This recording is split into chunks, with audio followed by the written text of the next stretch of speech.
It's the Fightful MMA Holy Smokes podcast with Showdown Joe and Sean Ross Sapp. What's up, you guys? We're live. By the way, normally I kick it off to Joe to do this intro. I'm aware of the big cast news. I'm trying to find out. I'm obviously doing an MMA show right now. I'll see what I can do, but as I told Joe off the air, this always happens right before we do an MMA podcast. And you said, well, so he may have not done anything wrong. Well, let me tell you what he did wrong, Joe. Are you ready? I am. About a month ago, well, he was still feuding with a guy named Daniel Bryan. Are you familiar with Daniel Bryan? Yes. Short fella, yes. Done some training at Extreme Couture, some stuff with Billy Robinson. Trained with Ben Henderson for a little bit. He feuded with him, and the whole gimmick is that Big Cass is 7 feet tall and Daniel Bryan's a little bit smaller. He brought out a little person dressed as Daniel Bryan and kicked him in the face, and that was okay. That was part of the storyline, but they had to change it because Daniel Bryan legitimately was bruised up so bad from chops to the chest that WWE didn't want him on TV. So he freestyled a little bit, Big Cass did, and beat the living shit out of the little person. And he had heat on him ever since for beating the shit out of a dwarf. Now, I don't know if that's specifically what contributed, but that's where the source of the heat that he got started. Your thoughts on this matter, Joe? Well, I mean, there's entertainment value, then there's going over the top, right? And there's understanding that, you've got to be prudent when you have to ad-lib. And if you're out there, like, really hurting someone that really can't do much, I mean, you tell me, are there situations when from backstage there can be some sort of communication to the two entertainers or four entertainers or whomever are in the ring to let them know that, hey, man, like, we got to switch this up, or you got to don't do this or don't do that?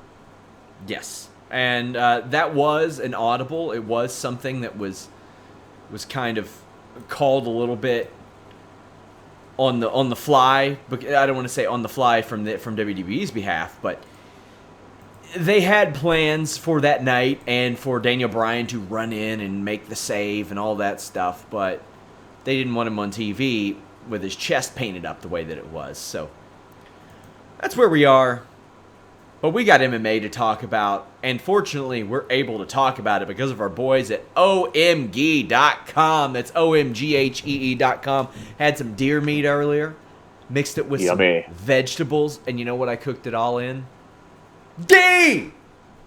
And you can too. You can use that code FightfulMMA at OMG.com. Get your omega-3s. Get your omega-9s.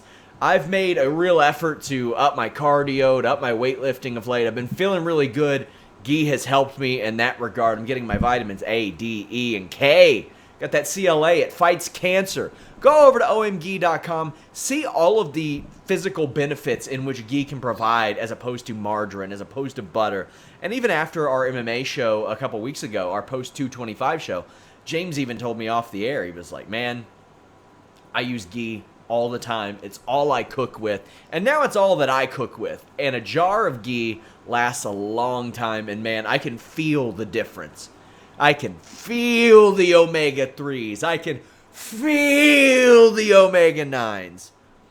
And I want you all to feel it as well. Head over to OMG Butter on Twitter. Let them know you heard about them from us. Somebody says, was it Kentucky game meat? You damn right it was. You goddamn right it was. Oh, you know the my most God. hillbilly thing I ever did in my life, Joe?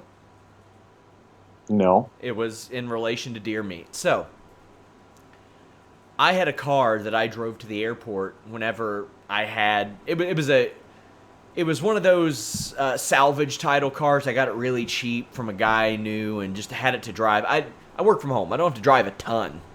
Yeah. When I go out and see friends, grocery store, yada, yada. Car died, and it sat here for like a year, forever, just sitting there. And I was like, man, I could get somebody to haul it off for scrap metal. It's done. It's cooked. And I talked to a friend who runs demolition derbies. Oh, boy. And he was like, I'll buy it. I was like, how about instead of buying it, you just give me a freezer full of deer meat? Oh! Because I don't hunt. And he did. It's a deal and a half, if you ask me. He got Money the for car up nothing. there, and he said, "Oh, it's working just fine right now." And I said, "Give it 5 minutes, buddy. My deer meat was the right call." So he traded it to me, and I still have deer meat. It's fantastic. Deer stew, Oh, yeah. deer fillets. It's just great. It's just great, and I lather it in that OMG. Lather it. It's fantastic. We got MMA to talk about, though. Not a ton of it, though. Yeah, it's a light week. It's a light week in the world of mixed martial arts, other than Dana White's Contender Series going off tonight. And, of course, what's happening Saturday, 8 a.m. Eastern, ladies and gentlemen, UFC Singapore. Donald Cowboy Cerrone will be in competition against Leon Edwards, where Leon Edwards is a minus 200 favorite. We'll get to that. OSP's competing. Jessica Rose Clark will be on the card.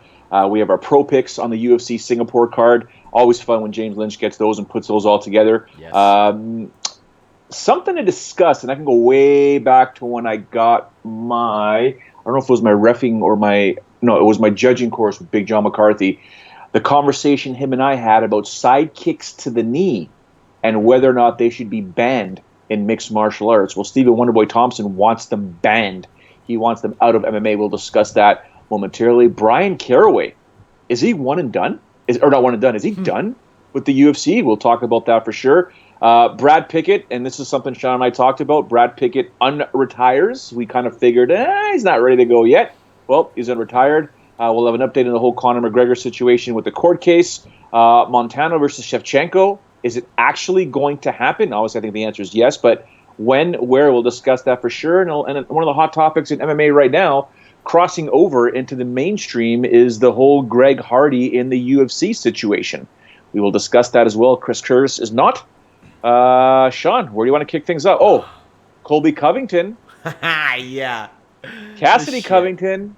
Tyron Woodley. Tyron Woodley is making some serious claims about Colby Covington's sister kind of just sliding into the DM profile and then removing her apparent attempts at DMing, to which Tyron Woodley says, screen capture, screen capture, screen capture, screen capture.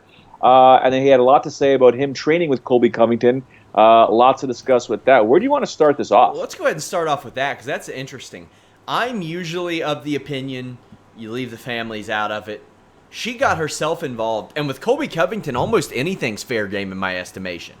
That guy doesn't give a damn. That guy doesn't care what he says.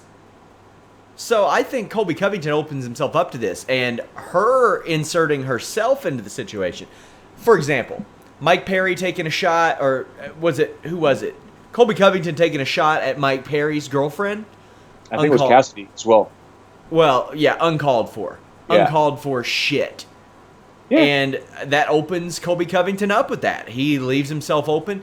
And it's funny, on a future episode of Holy Smokes or to Listen Your Boy, I'll have opinions from pro wrestlers on Colby Covington, because I spoke to Josh Matthews and Josh Matthews and KM of Impact Wrestling, and they are KM still keeps in touch with him like daily, Colby Covington, and talked about the process. And Josh Matthews even said, yeah, they asked me to film something, they're like, we're going to try to piss off Tyron Woodley and go viral.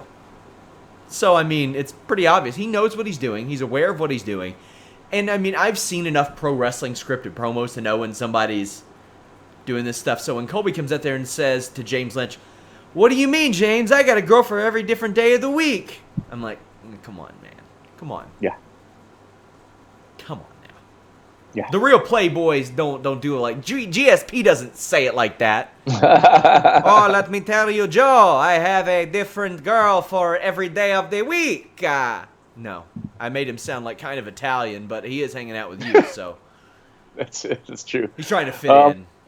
Yeah, I mean, Colby's going to be Colby, and you know, every time we air anything with Colby on this podcast, you can see the live chat kind of light up about the shtick, and it's a gimmick, and it's too much. And listen, I get it, because not everyone understands it, and some people appreciate it, some people don't. I mean, Naaman Gracie can't stand it, especially with the Dylan Dennis call-outs. So there's an example right there. I mean, Conor McGregor can do it. Chael Sonnen did it, but it's technically what so many of the fans in mixed martial arts want. They don't want this honor system in mixed martial arts, or not many do. The ones that buy are the ones that buy the heat. That they either love someone or hate someone, and they take it from there. So you're right. Colby has opened up himself to a lot of this. And if Cassidy did go in there and try and do, I wouldn't put it past her based on what we've seen thus far on social media with some of the stuff she said and done. I personally wouldn't put it past her for trying to get into Tyron's head, DMing him and whatnot. And if Tyron is telling the truth and he's got some screenshots and he will share it with the media or he'll bring it to the press conference, this could be fun. Did you see the screenshot I posted from the DM that I got recently? From yes. The guy that was basically ripping you apart, text after text after text, or sandwich between big fan of the show, bro. Yeah. 2 of them, and then in the middle was F you, F your site, some sexual slurs.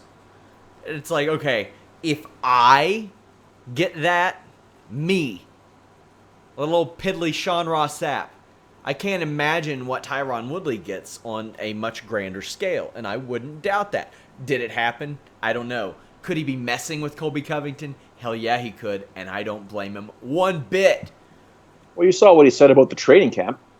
What did he say? Sorry, he basically said, hey, you know what? When we actually trained together, I beat that kid so bad, or he beat him up so bad that Colby actually left the mat and refused to train with him again, sort of thing.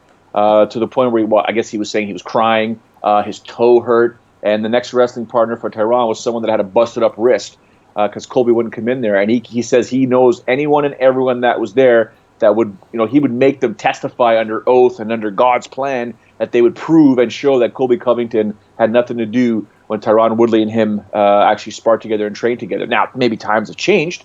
I don't think Colby Covington would be anywhere near afraid of taking on Tyron Woodley. This is a fight I want to see. This is a guy that's taking Tyron Woodley to the next level right now, and I love it. Taking him to the next level of trash talk. Now, keep in mind, I think that Tyron Woodley's trash talk was ass juice. It's terrible. It's not good, but Colby Covington has made it good. Tyron Woodley has upped his level. I like it. I'm happy about it. What I'm not necessarily happy about, and maybe it's because he's a hometown guy, but I don't think I showed that much bias in this. Chris Curtis not in the UFC after his, quite frankly, super kick victory on Dana White's Tuesday Night Contender Series. Chris Curtis it's something I see all the time. He's like, man, why am I not in the UFC? He doesn't want in Bellator. He doesn't want in the PFL. He doesn't want in ONE. He doesn't want in any of those. He wants in the UFC. Right now, he is riding a 6-fight winning streak. He's won 9 of 10. That one loss was a split decision to Nashan Burrell, who has competed at very high levels throughout his career, the UFC, Bellator, and that was questionable. He's went the distance with Bilal Muhammad, went the distance with other UFC veterans, and he didn't get the call. Not only that, he broke his hand and seemed to have retired. What are your thoughts on that? Because, man, that Dana White's Contender Series was a blast last week. A perfect fill-in for Ultimate Fighter. But what do you think about Chris Curtis not getting the call? I think he should have got the call. He should have got something. I read the Ally Aquinta story recently where he was just going off about Dana White and how Dana White's lost his mind, lost his touch with reality. Then again, it is Ally Aquinta. He just completely doesn't care anymore. And if I've said this before, maybe not on this podcast as many times as I have on others in the past, but people are often, when they've got another iron in the fire. The odds just changed for Fight Night. I'll get to those in a second. Okay. When someone has another iron in the fire, their free will to speak goes up. And Ally Aquinta, let's not forget, is a fighter under the UFC roster, but he's also becoming quite the successful real estate agent, where he makes a lot. You could potentially make a lot of money as a realtor. And remember, I deal with realtors on the daily here. Okay, they make 2 to 3 times as more as what I could potentially generate as a mortgage agent per deal. Okay, so Ally Aquinta with another iron in the fire, Sean, be more than happy to rip apart Dana White, because bottom line is, if he loses that UFC deal, it may not matter to him, or that contract. So with him going off and saying stuff about Dana White and Dana White making some of these decisions based on quote unquote the agenda of the day, you bring in Greg Hardy, but you don't bring in Chris Curtis, who looks more of a mixed martial artist than Greg Hardy. Let's go ahead and talk about Greg Hardy. Almost objectively a piece of shit, this guy, for what he did. Yeah. Do I believe in redemption? Yes, I do. However, there's a lot of dancing around, and Dana White has said things like, "Oh, people who hit women have no place in the UFC ever," and this, now when it's convenient for him, all of a sudden they do. Where's Jason High right now? Why'd Gerald Harris get cut? Why'd John Madsen get cut? And I'm not talking like people who had went 3 fights winless. I'm talking like people who were 3-1 in the UFC who got cut. And in the case of Harris and Madsen, they didn't do shit. They didn't do anything. That being said, Greg Hardy has some next-level athleticism that was, quite frankly, frightening. So if it was frightening for me sitting at home, I can only imagine how frightening it was for the woman that he allegedly beat the living shit out of. His step back, counter, and then punch was something that I would not have expected him to know at this stage of his career. He was a high-level NFL player, and not only that, he was a high-level NFL player just a couple of years ago. From a talent perspective, I completely understand giving Greg Hardy a contract because I could see this man becoming something special inside the cage. From a morality perspective, I don't agree with it. I'm not on board with it. I don't like it. I want your thoughts on all that. Needle. Move the needle. Who's moving the needle? It's all a convenience, in my opinion. It's just a convenient way of saying, you know what? If we're going to open up a spot on the roster, we're going to move. We're going to add fighters or athletes or people that will move the needle, that'll generate and garner interest for our product. The more that we have, the more we can spread that quote unquote wealth across various cards. That'll drive the mainstream media to pay attention to this. Because if the mainstream media begins talking about it, writing about it, they're promoting it. And if they're promoting it, more eyeballs will be on. So Greg Hardy, like you said, redemption is one thing. I get it. I understand it. We all make mistakes in life. I don't think you should be ever putting your hand on a woman. Man, I got women in my family that if anyone was to put their hands on them, it would be a good idea. These Italian women will throw frying pans at your head. It's just don't do it. You get into an argument with a woman, you get heated, walk away, man. You gotta get violent. I don't get it. Anyways, they didn't throw Greg Hardy a softball either. Austin Lane is another former NFL fighter.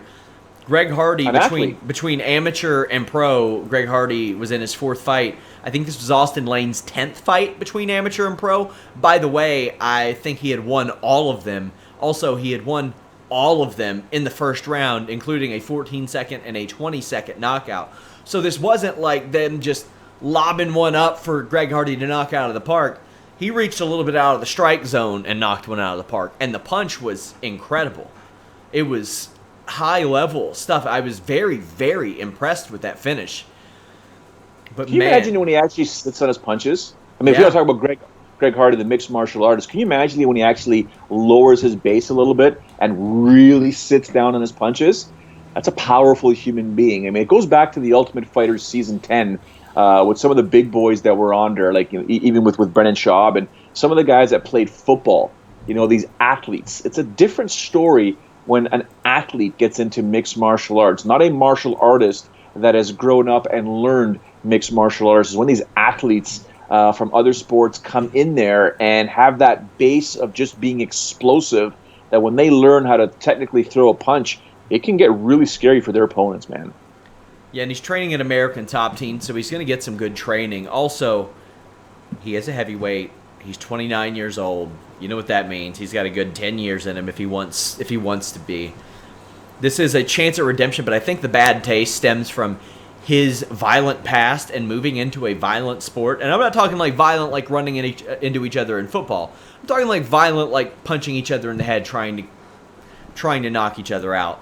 I think that causes some issues with people, and that's completely understandable. Also causing issues with people. Wonderboy Thompson wants to ban side kicks to the knee, the oblique kick. I liked Ray Longo's explanation of this. Hey, you're in a sport where people are trying to knock you out and you want to eliminate this because it's inconvenient for you?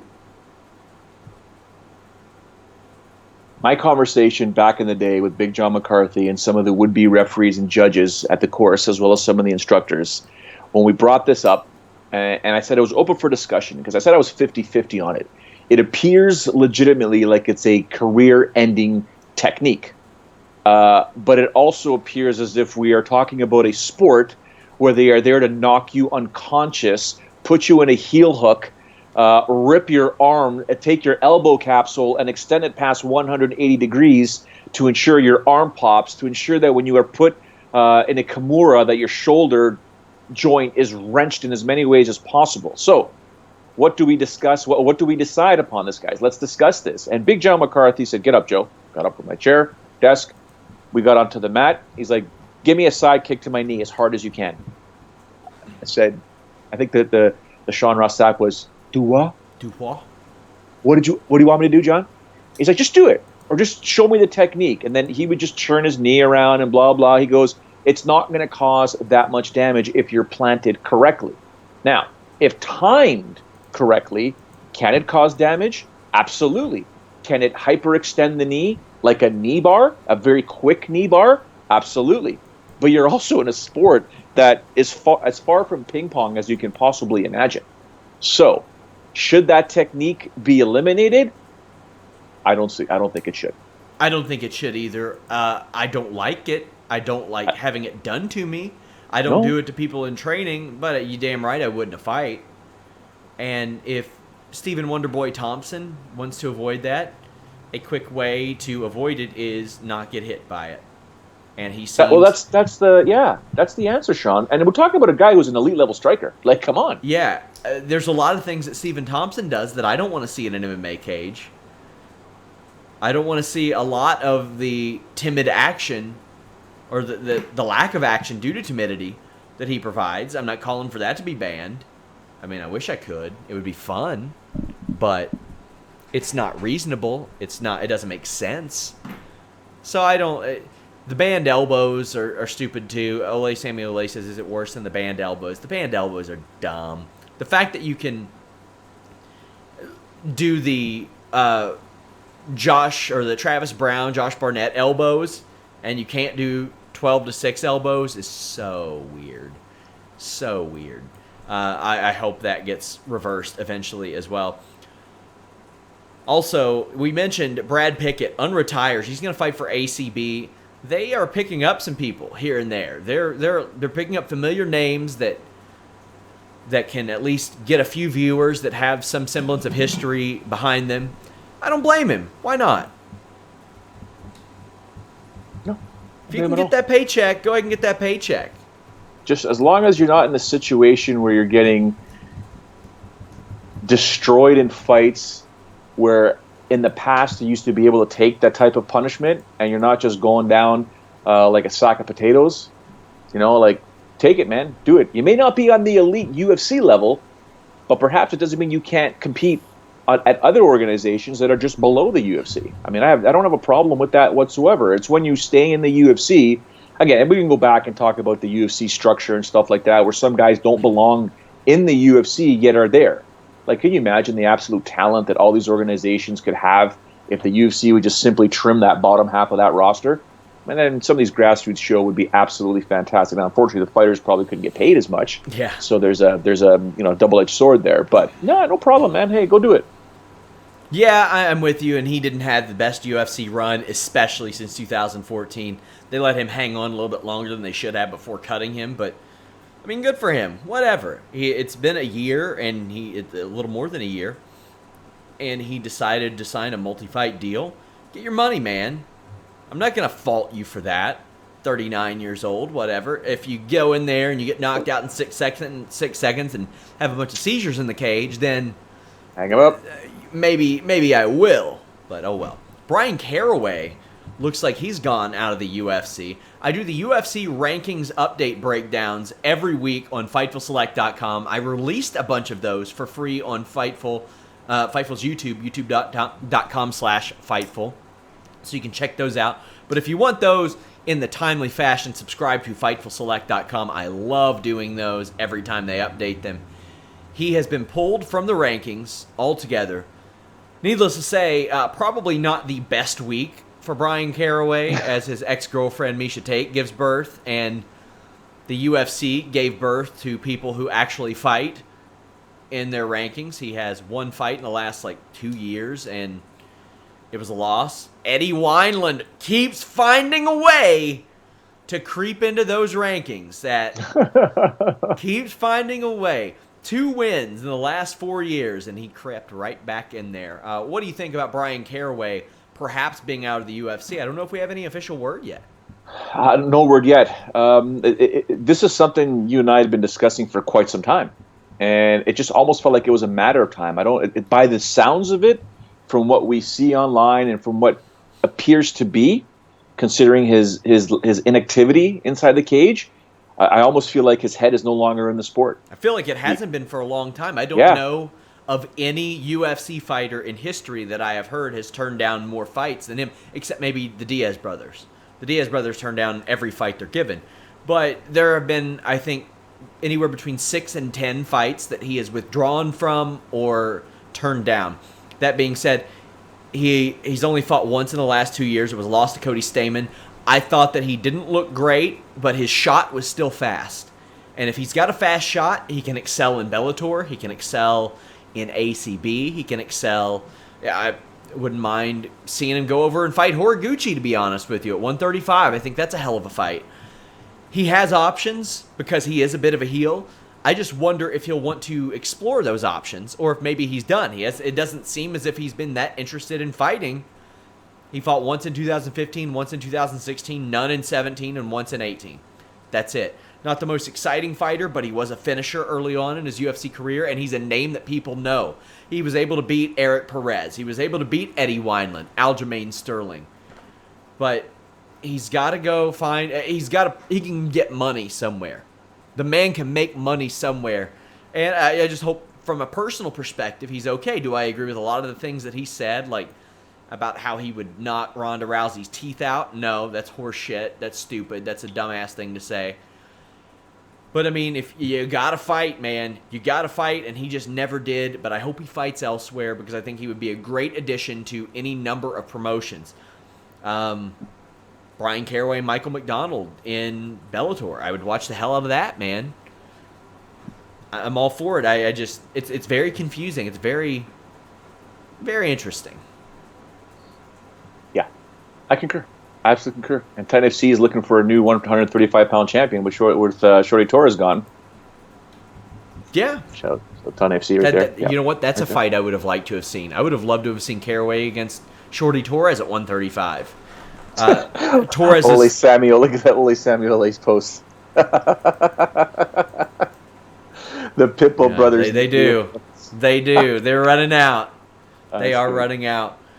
Conor McGregor appeared in court last week trying to reach a plea deal.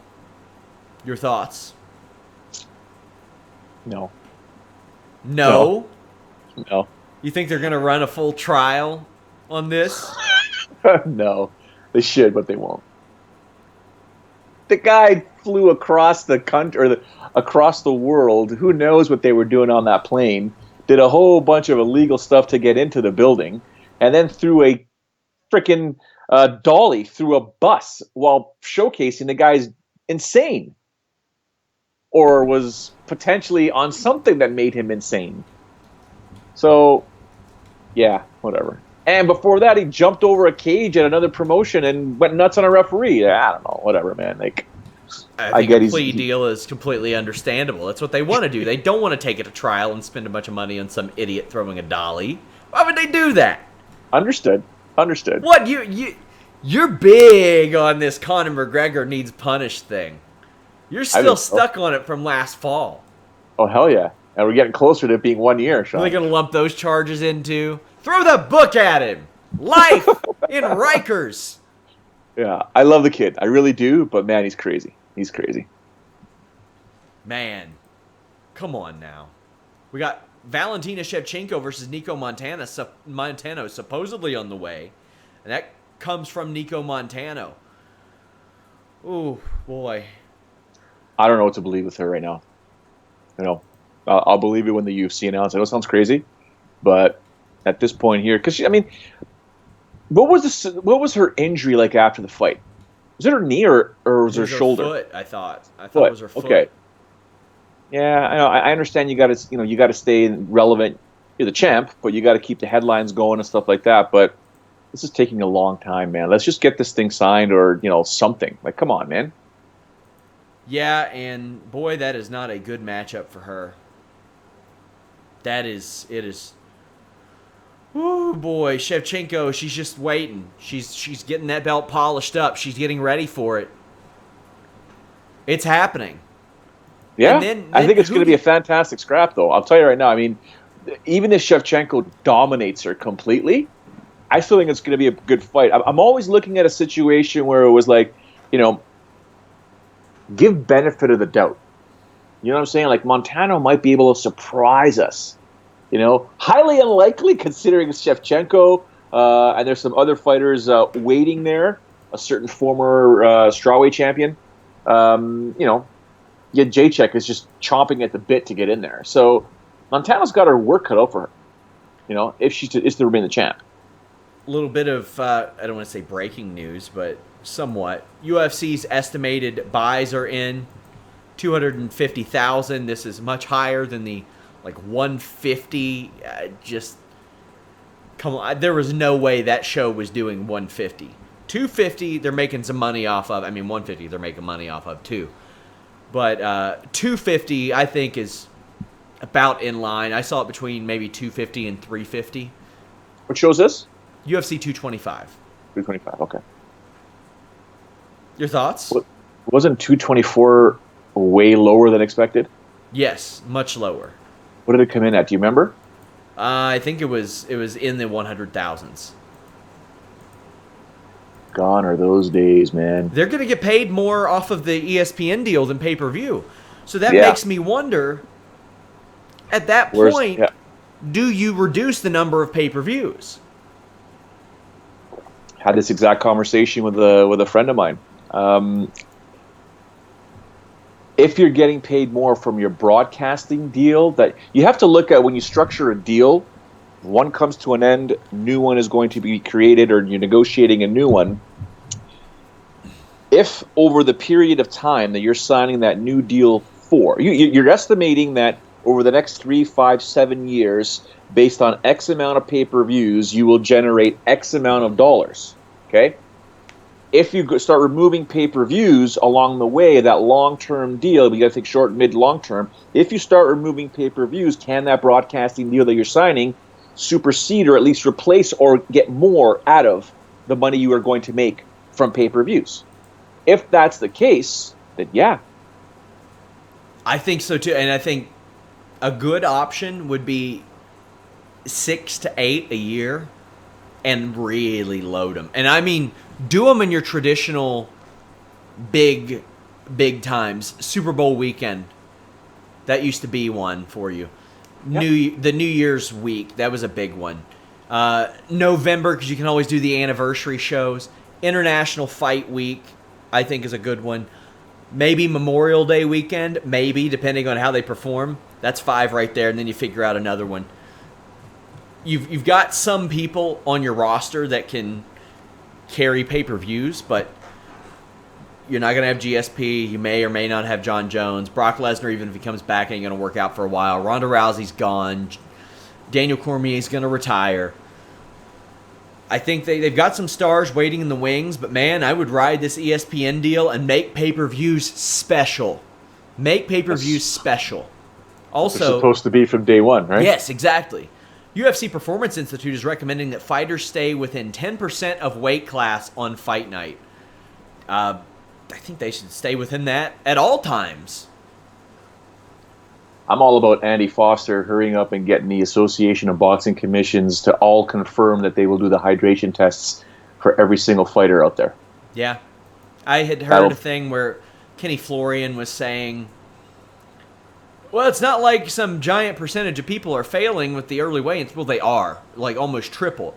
But the thing is, you don't punish the people that are doing it right. You are figuring out who should not be at the weight divisions that they are competing at. I hate the idea. I hate the, let's see how small we can get and then fight. That is the dumbest shit I have ever heard. I hated it in wrestling. I hated it in submission grappling. I hate it in MMA. I don't like it. I want to find out who the best fighters are at that weight division. And just because you got to that for a fraction of your day doesn't mean you were the best at that division. What GSP did at 185, that was impressive. Conor McGregor at 155, you know what? If he's 168 to 172 and he wants to go to 155, I don't have a damn problem with that. Don't have a problem with it. I mean, you lose 4 or 5 pounds if you work out really, really vigorously, go to a wrestling class. That'll happen. But man, the extreme weight cutting is absurd. It is, man.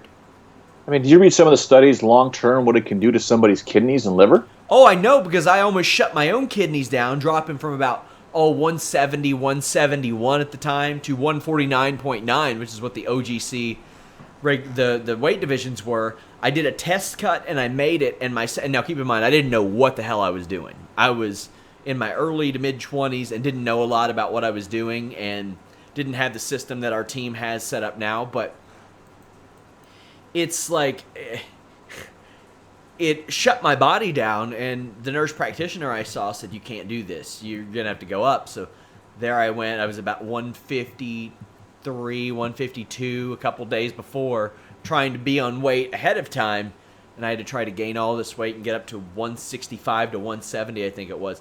And sometimes I'll feel my body, like the aches and pains that I had because of that, I still experience. Now, keep in mind, I wasn't dealing with a Dolce. I wasn't dealing with Lockhart or anybody great like that who knows what they're doing to get these athletes down to that. I was a very uneducated, dumb person, but I have felt the ramifications of what that can do, and it sucks. But yeah, anytime I even see fitness athletes, my friends who are doing fitness competitions, I got lots. I'll message them and I'll say, I know you're doing this for the first time. Please learn about what you're doing, because I didn't, and I could have killed myself doing it. Yeah, I mean, when it comes to the world of the discussion right now in the live chat is, how much weight on average do most UFC fighters cut? 15 to 20 could be pretty much normal. All right, 15 to 20, sometimes a little bit more. Some almost fight within their weight class. They literally cut 7 to 8 pounds, but for the most part, it is 15 to 20 pounds. But yeah, times have changed in terms of how to do it properly, or at least attempt to do it properly.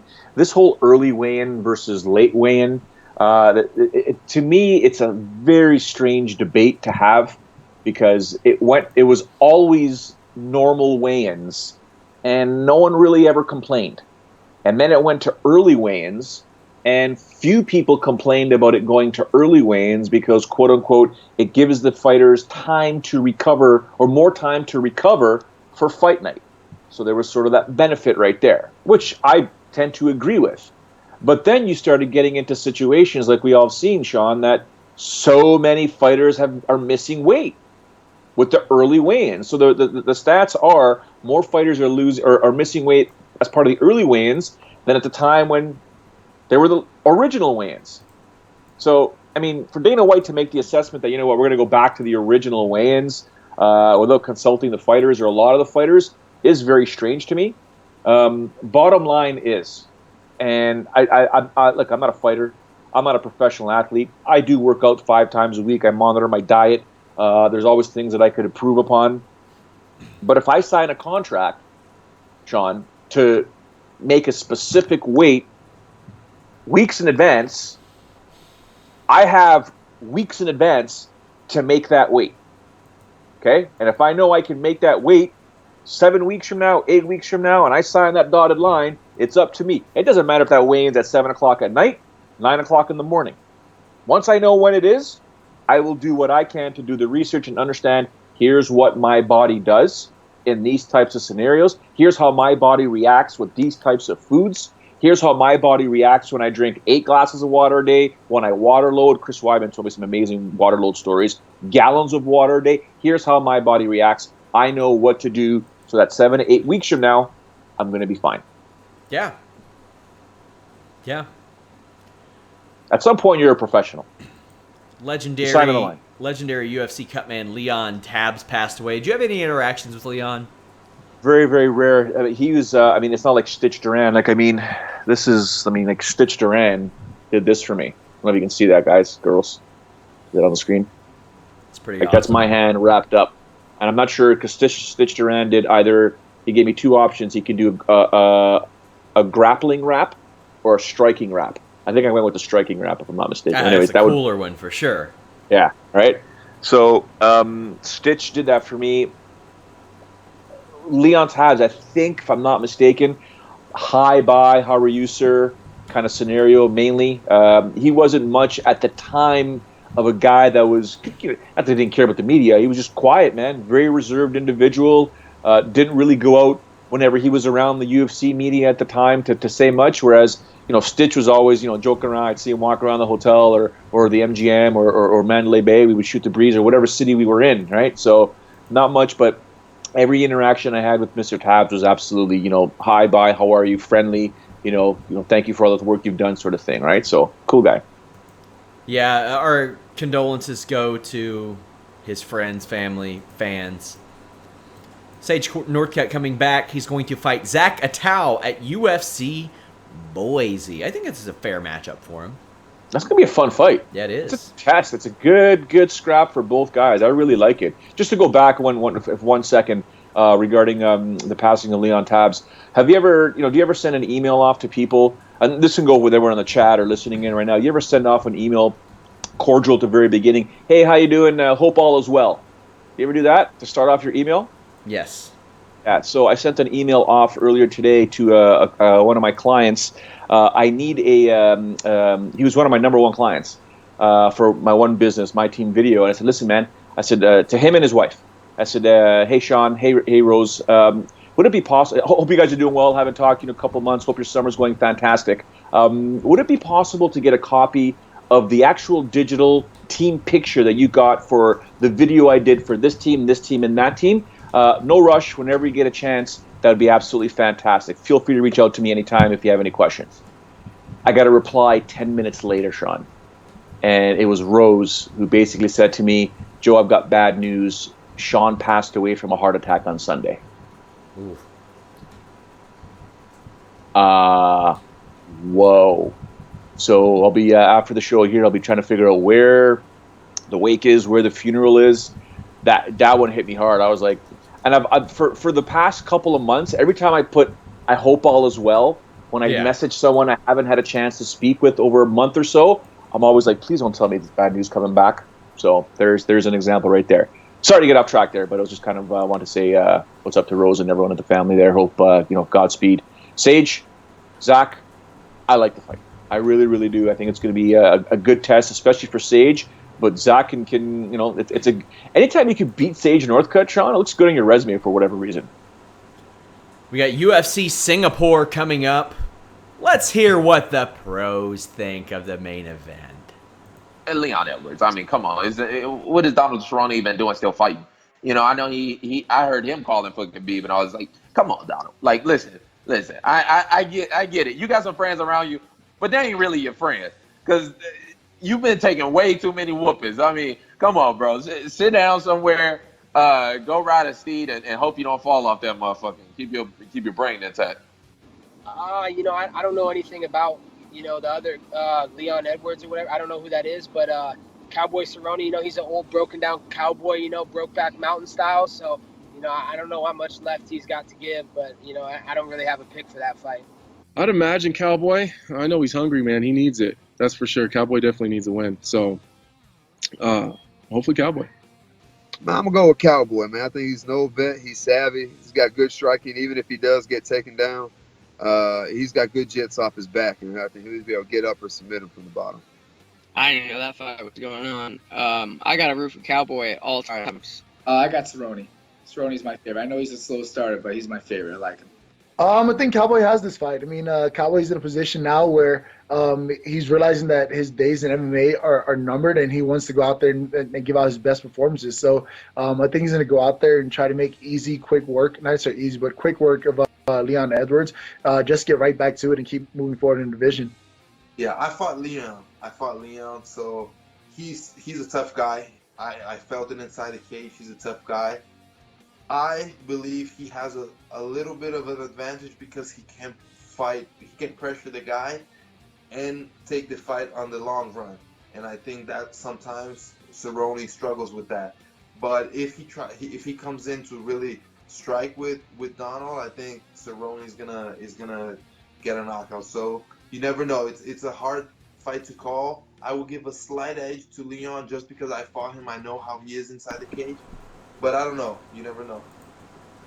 UFC Singapore this Sunday, or Saturday rather. 8 a.m.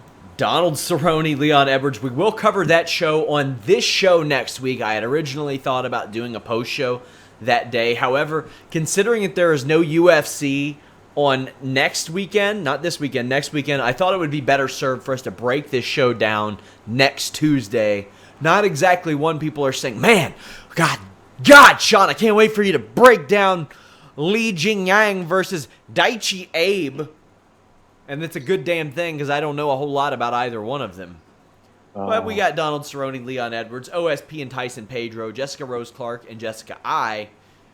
And then you have, like, a lot less on the prelims. And I mean a lot less. Maybe, let's see, who... Matt Schnell. Rolando Dye and Shane Young would be a good fight, and Jake Matthews... Well, Jake Matthews is a minus 535 favorite. I shouldn't say it's going to be a great fight. I mean, other than that... The only familiar names on there are guys who have lost a couple fights in a row on the prelims. You have Inouye or Naoki. He won his debut. I think he is a flyweight, so I'm interested to see how he does. Anytime a flyweight's emerging, I'm looking forward to that. You have Jake Matthews on the prelims. He's won a couple fights, had lost a couple before that, so he doesn't necessarily fit that bill. But Ishihara and Peter Yan. Peter Yan's debut. I know that Peter Yan did great in ACB, won their bantamweight championship. Is there anything? Massive favorite. Yeah. What are some of the lines that stand out to you on these prelims, and who are you looking forward to seeing? Peter Yan's minus 475. That's a huge line right there. I think it's a good line too. But anytime you're fighting any Japanese fighter, you know you are in for an absolute throw the kitchen sink at him type of fight. They don't go away. They'll just keep coming at you. It's just part of the heritage, part of the culture. Jake Matthews taking on Enzai at minus 535 is Jake Matthews. That is absolutely huge. I do the Jessica Rose Clark. Now, Jessica I's plus 120. Jess is minus 140. I'm looking a little bit at that, thinking, okay, I can see why the lines are at that. OSP and Tyson Pedro at minus 125. I would think Tyson Pedro should be more in the minus 150, minus 170 area. The Leon Edwards at minus 200 against Donald Cerrone at plus 170. I can see why there's a separation between the two, and not because Colby Covington's comments about Donald Cerrone. Zach McDowell in the live chat says, does Colby try not to piss off everyone? Like, yeah, no, I get you, bro. Like, I understand exactly those comments were, come on, Colby, really? But yeah, I'm looking at that, and I think you and I should be discussing something pretty serious come Tuesday should Donald Cerrone not emerge victorious in this fight, and or if Donald Cerrone gets knocked out in the first round in this fight. Yeah, that would be 4 of his last 5 if he lost in general. He was able to beat Yancy Medeiros, but I mean, Leon Edwards he's won 5 in a row, and he knocked out finished Peter Sabata with like 1 second left. Yeah. And that's not typical of him. If he fights, it's going to the 3rd round at the very least. The only time it hasn't was his 8-second knockout of Seth Pazinski. So you're either looking at an 8-second knockout or a 3-round fight out of Leon Edwards, and I'm sure that's what Donald Cerrone is prepared for. I hope he is at least prepared, because Cerrone kind of known sometimes for maybe not showing up prepared. I think Leon Edwards is going to find a way to win this, but I think the fact that Leon Edwards I don't know, man. Donald Cerrone fights everywhere. They'll throw him in Poland. They'll throw him in the U.S., now in Singapore, or at least of late. Canada, like he'll fight a little bit of everywhere. I know he fought in Tokyo before. He never fought anywhere like Singapore, but neither has Leon Edwards. I'm going with Edwards here, but I don't know when it will be. I thought this was it for Cerrone before the Medeiros fight. I thought that time had finally caught up with him, and those cage miles were racking up. Edwards, however, I think is on the ascent, and I think he's going to pull off this victory. Yeah, you know what? As much as I want my heart to say, Donald Cerrone is going to win, at this point here, I'm not that he's in the twilight of his career, Sean, and everyone listening right now. I just think that it's time, man. I think I hope he proves me wrong. I just think Leon Edwards is the next lion coming up, and Donald's going to have to, do what he can to prevent that lion from taking over. But it's going to be a tough fight. Leon Edwards brings the pain, brings the speed. Not that Donald Cerrone doesn't have the skills to compete. It's just that the skills are there. They aren't who they were, or who he was, 3-4 years ago. It's going to be a tough fight. I'm leaning towards Leon Edwards in this fight as well. OSP versus Tyson Pedro. I think Tyson Pedro's taking this one home unless OSP wrestles him. But the thing with OSP is, it's what John Jones said. He's so green, even at this stage of his career, a decade in and 33 fights in, he's so green and raw that sometimes you don't know what he's going to do because he doesn't know what he's going to do. I think that Tyson Pedro probably lands a big strike and finishes OSP, but I'm not putting OSP wrestling him out of the question.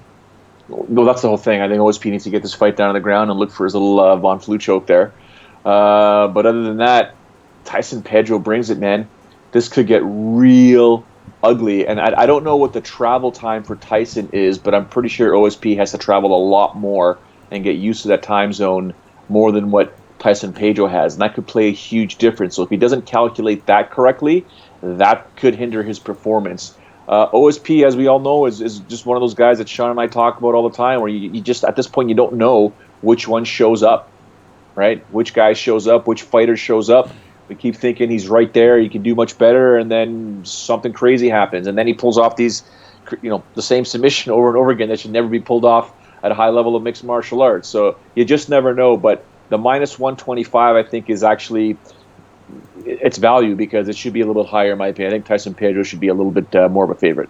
The other top fight on this show, Jessica Rose Clark against Jessica Eye. All that you heard for years and years and years was Jessica Eye is only losing because she's a bantamweight, and that's it. That's the only reason. She's really a flyweight. They started this division. She eked out a split decision over Kalindra Faria. Jessica Eye ranked number 9th, Clark number 10. Clark comes into this fight winning 2 in a row in the UFC. Also won in Titan last year in August. She returned to flyweight for the UFC last November. I'm going to go with Jessica Rose Clark. Yeah, same thing here. I don't think Jessica Eye has proven anything to anybody over the past, 4 or 5 fights that had us thinking way back when she fought Sarah Kaufman, where we were like, whoa, what is she bringing to the table here? She's bringing some skills. She's bringing some heat. She's bringing some fire. Nothing has shown me in the past, 3 or 4 fights that says to me, you know what? She's back on it. She's on the upswing. I don't think these two. I mean, they're ranked 9 and 10 in this division. It is what it is, but I'll go with Jessica Rose Clark in this one. Well, I would imagine that everybody on this card is ingesting their ghee from omg.com. You all can find them at OMG Butter. Let them know you heard about them from us. It really helps. Lets them know that their reach is extended by our podcast. Use that code FIGHTFULMMA, and it'll get you a discount. This stuff lasts quite a while. If I were to get Von Flue choked, eating a piece of chicken with ghee is the only thing that would make me feel better about myself. In the time that we've started this podcast, it's gotten so dark outside, if you couldn't tell. Weather changing. We had some bad weather here yesterday. Nice and sunny over here. Hopefully it stays sunny. It's my first of 3 soccer practices this week, followed by a tournament on Saturday. So little boys got to start running around, get some drills going. So you've heard the news, right? Which is? Coming back to Canada. Yeah. In August. Late Oh, you August. Yes, I'm coming back. I thought you meant the World Cup. I'm sorry. No, Yes, hell, okay. I don't give a shit about the World Cup. I do. The I U.S. love it. aren't in it this year. I don't care. Or this time around. Either is Italy, but I've watched every single game, and there's one recording right now, and I got 2 to catch up on. August, yes. Hopefully I get to see you. Hopefully. I'm very excited to go to Niagara Falls, a Jays game. It's going to be a good time. I love Toronto. If you are in the Toronto area, let me know. I'll come say hi to you if I have some time. If you're in the Niagara Falls area, let me know. Our boys at omg.com sent me a picture of a jar of ghee in front of Niagara Falls, actually. It was a beautiful view. It was great. It was great. Classic. So what do you have going on this week, Joe? Same old, man. Lots of soccer stuff. Lots of doing some research here with some of these odds here. I want to see some more. I got to watch these fights. Hopefully 8 a.m. I'll be able to watch, but I do have a soccer festival for my son and the team on Saturday. But other than that, work, and more work. And, of course, every time Fightful tweets something, I'm like, what's just going on here? What kind of story do they have up right now? And, of course, props to James Lynch for doing all that work that he does. Fantastic stuff. Guys, you all can follow me at Sean Ross Sapp. Follow Joe at Showdown Joe. Follow us at Fightful Online. Visit FightfulMMA.com. Click that exclusives tab. You'll see all kinds of interviews from our boy James Lynch. And most importantly, spread the word. It's very, very hard to break in as a wrestling site, a boxing site, an MMA site, much less all 3. Because, that's triple the budget, that's triple the content, that's triple the work. So you all spreading the word and saying, I like this from Fightful.com. I like this from FightfulMMA.com. I can't tell you how much that helps us and how much we appreciate it. Guys, I will go live in moments talking Big Cass. Dry up your britches. It'll all be okay. We're out.